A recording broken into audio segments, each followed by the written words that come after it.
During the early 1900s, an Italian educator and psychiatrist by the name of Maria Montessori developed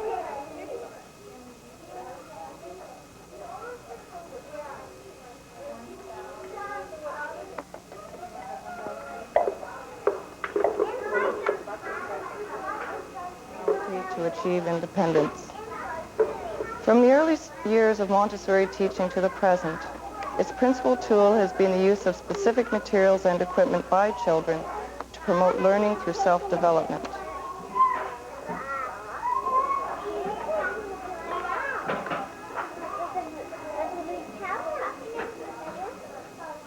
I'm speaking with Judy Green of the March Montessori School. She is a directress here, and I'm going to be speaking with her about the school and how it operates and how children can benefit from this kind of education.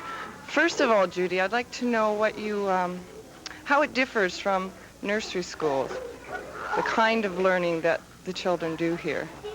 It's different in that it's a whole different philosophy. It's a different approach to preschool education. As you can see, the children that in this school are only at preschool level, but Montessori is a system that operates right through high school. The way the children benefit, I would say, is that the big thing behind Montessori is that it prepares the children for life. It's not just an academic experience.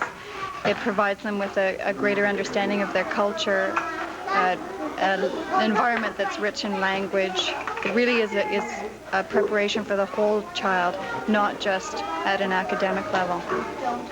Yeah, I've noticed around here you have a lot of practical life kinds of materials to teach the children how to hammer and how to saw and how to do the dishes and things like that. I was also wondering about the registration requirements. For instance, how large is the school and what are the qualifications a child needs to have to attend this school? Well, the school operates with 3 full classes in the morning. Our afternoon enrollment isn't quite full as yet.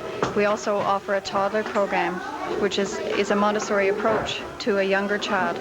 It's operating right now. The youngest is 13 months, and it operates up to 3 years old. So it's a little bit different than what you've seen today. It's as I say, it's an approach that's modified for that age group. And as far as the qualifications for a child, we don't really have any. I mean, basically we accept any child before they're 4. It's really important that a child begins their Montessori education before they turn 4, because if they begin after 4, they've missed many of what Montessori termed as the sensitive periods, and it's very difficult to incorporate a child at 4 into a Montessori class. Therefore, we prefer to have them before they turn 4. As far as I know, the Montessori, it was just a preschool, sort of a modern type of education for preschoolers. And I was wondering, how are you approaching this toddler program? I mean, it's new as far as I know in terms of Montessori teaching. It's fairly new to Canada, actually. There aren't many programs that offer a toddler program. As I say, it's a little bit different. The environment is much more suited to a young child. Therefore, there aren't as many small objects that they can put in their mouths and this type of thing. You're basically providing a safe environment. I mean, safer in that you're dealing with a different age group again. Also, the parent is present in the toddler program. It operates for a much shorter period of time. It operates 1 hour a day, and the parent is there to provide reassurance. And basically, the toddlers choose their work, find something to do, and then periodically during the afternoon they come back just to make sure mom's still there and maybe for a hug and a kiss. I see. And how many schools exist like this in, say, Canada at this time? In Canada, I don't know if I could give you a number. They are in most major centers. Ottawa has 2, this being one of them. 2 that I know of. Ottawa Montessori is the other. There are many in North America. Montessori is worldwide. And do the size of the classes vary at all? Like, how many directresses do you have for the number of children? They vary somewhat. Right now we have an average of around 18 children per class, and we usually operate with a directress and an assistant. That varies somewhat. In some of our classes there are 2 directresses. I see. And you have a half-day, a full-day program, and an extended care program. Could you just give me a little information about that? We offer a half-day program. Those are for the children who are first beginning Montessori. Then for children who have reached a certain academic level and a certain developmental level, then they're ready to go into what we call an extended day program.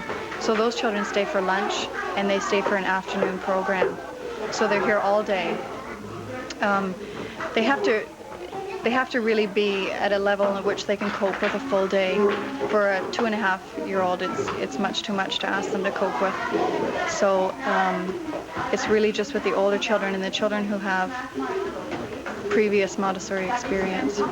You were mentioning that Montessori, I guess it went over so well in the 1900s, early 1900s, when it was developed, that it became part of the regular routine for high schools and even universities. Is there that form of the Montessori method being used here in Canada at the higher levels? I don't know if there's a Montessori high school, but I do know, after speaking with a number of teachers, that they have incorporated a lot of Montessori's ideas. A lot of the philosophy seems to be incorporated into a number of public schools and into a number of classes. I'm sure that many times people are not really aware that it's Montessori philosophy that they're using. Although I do know of some teachers that, primarily primary school teachers, who use a lot of the Montessori approach. And in your opinion, what are the children benefiting in the long run from this kind of program compared to if they were sent to a daycare or a nursery school situation? What I would say is that Montessori, above all, tries to meet the needs of the child. That the biggest role and most important role of a directress is to observe the child and to try to satisfy the child's needs. So if say, you have a child who's interested in space, then you provide them with the information about space and space travel. If you have a child who requires a lot of movement, that they are unable to sit still for an extended period of time, then you assist that child and help them to get to the point where they can control their body and they can sit still. But you're doing that in a way in which you're providing the child with a lot of movement initially. So I would say that's the primary, maybe not, difference is not probably a fair statement, but that's the most noticeable characteristic of Montessori, is that the child, Montessori always said, look to the child and the child will direct you. And I think that's probably the most noticeable characteristic.